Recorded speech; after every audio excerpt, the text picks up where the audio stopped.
Well, hello everybody and welcome back to the channel. Right then, some more military news. And this is a bit, well, unbelievable. Well, I'd say unbelievable, but it is the way it is. So, one of the most important pieces of news in the UK this week was the announcement that a major model railway exhibition had run for decades cancelled due to the lack of blood entering the model railway hobby. Now you wonder what I'm saying. This has a point.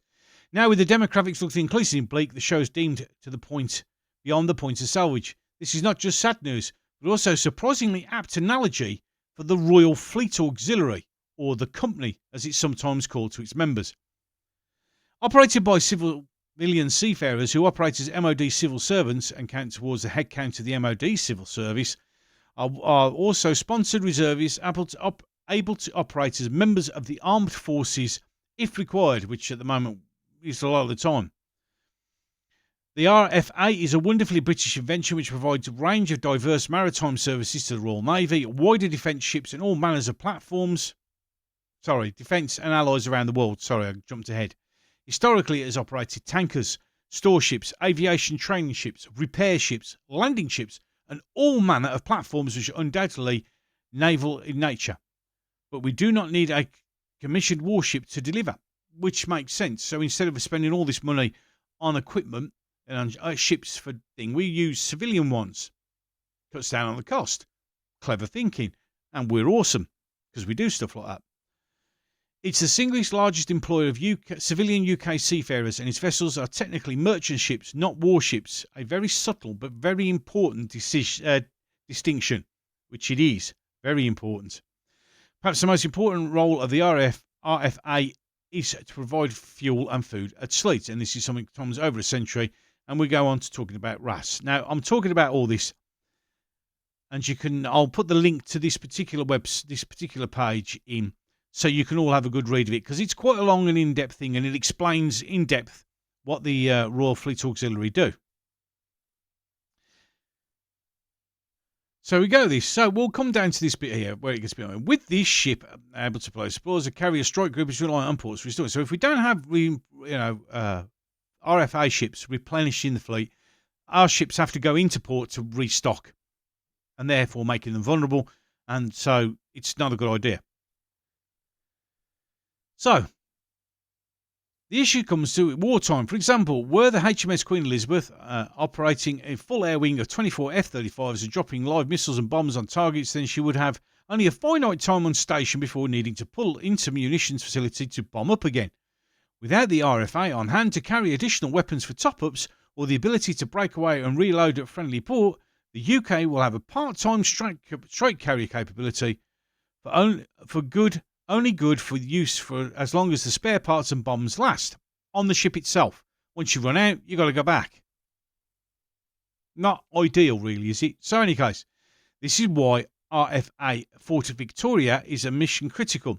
She's the glue that binds the CSG Carrier Support Group concept together and ensures the carrier escorts can stay at sea for longer and does not need to return to port regularly for resupply. Everybody does this. If you've got a navy, you've got to do it like this.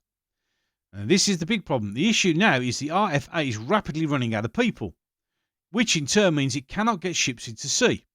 In 2010, there were roughly about 2,300 RFA soldiers, but today, on the January 24th, there are 1,740, a reduction of approximately 25% or a quarter in just 15 years.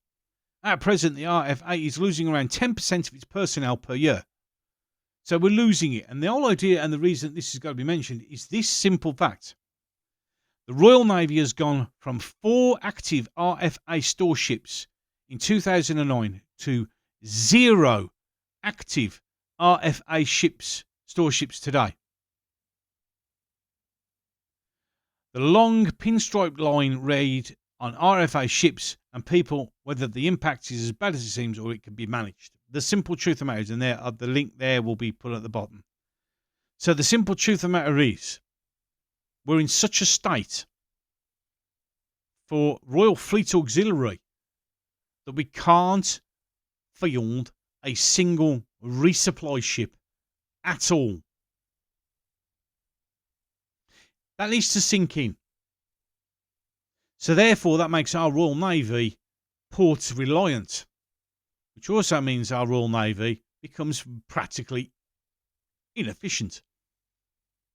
That means those little frigates running up and down in the Red Sea are port reliant, unless of course they can get resupply from other nations' ships, but they won't be getting it from a Royal Navy. And the Pinstripe Line is a blog that this article from Sir Humphrey is, and I'll make sure that it's there and attached to the bottom of this.